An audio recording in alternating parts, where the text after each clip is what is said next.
Is it a good time to sell your home in North Atlanta? Or should you wait until next year?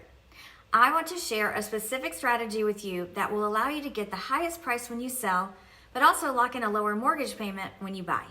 This strategy gives you the best of both worlds. I'll admit this video is a little long, but I wanted it to be as informative as possible. By the way, I'm a licensed realtor in Georgia. Even if you choose not to work with me and work with another agent, here's my honest advice for 2023. All right, let's get started. This might surprise a lot of people, but based on recent sales data, here's the truth about selling your home in 2023. I've narrowed it down to the 3 things you need to know before listing your home for sale. I'll be honest, the first is bad news, but the second 2 are good news. I'll start with the bad news, but keep watching all the way to the end of this video because points number 2 and 3 are actually good news. Number 1, the bad news is that interest rates are still really stinking high. There are 3 dates you need to keep in mind if you're thinking of selling your house this year. September 19th through the 20th, October 31st through November 1st, December 12th through the 13th. These are the official dates that the Federal Reserve is meeting to discuss either raising or lowering interest rates. Now, I don't have a crystal ball, but it's safe to say rates will remain high for at least the next 6 months. This is actually an opportunity, and here's why. Normally, people think low interest rates are being great for buyers, but not sellers because it makes the monthly mortgage payments cheaper. But this also affects sellers because when buyers have access to cheaper money, they're willing to pay a higher price for the home. This, in a nutshell, is what happened in 2021.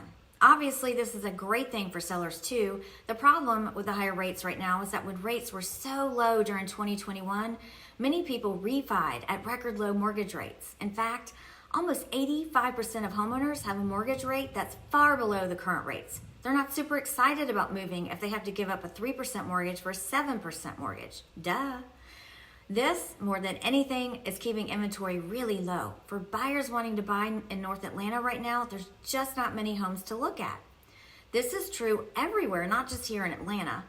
The National Association of Realtors reported there were just 1.08 million homes for sale last month compared with 1.92 million during the same month in 2019. In other words, there used to be almost twice as many homes for sale as there are right now. If it feels like there aren't many homes on the market, it's because there aren't, and it's because of interest rates. So if you want to sell, you'll still get a great price for your home right now. Home prices are still high here in Atlanta, and they'll stay that way for the next 5 to 10 years. I'll explain why in a minute. Which leads me to point number 2, and it's actually really good news. The second thing you need to know, which is good news, is that home prices are expected to remain stable and probably even increase over the next several years. There's no crash coming. This is good news because it means you don't need to stress out about waiting and trying to time the market.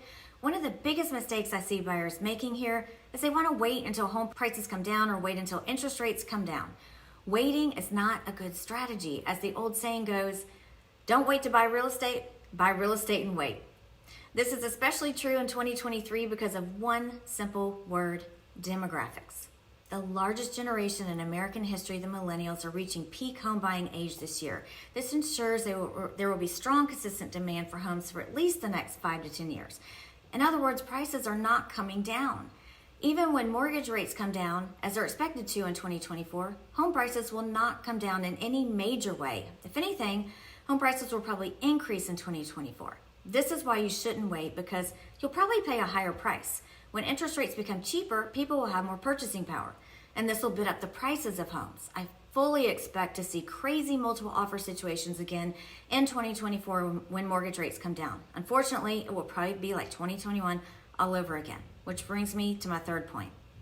The third thing you need to know is a specific prediction for 2024. Interest rates will come down, but competition will go up for homes. This means it could be harder to buy a house next year than it is this year, even though the rates could be lower. This is because there will be more competition next year. We're already seeing this priced into adjustable rate mortgage market. Usually you get a better deal in the short term on adjustable rate mortgages. That's not really true right now. That's because even the mortgage company investors know that rates are likely to be lower next year.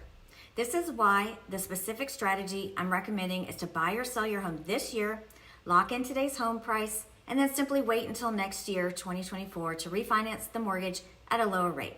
This gives you the best of both worlds. You can lock in today's home prices before they continue to increase next year, and when interest rates drop, you can refi into a lower rate.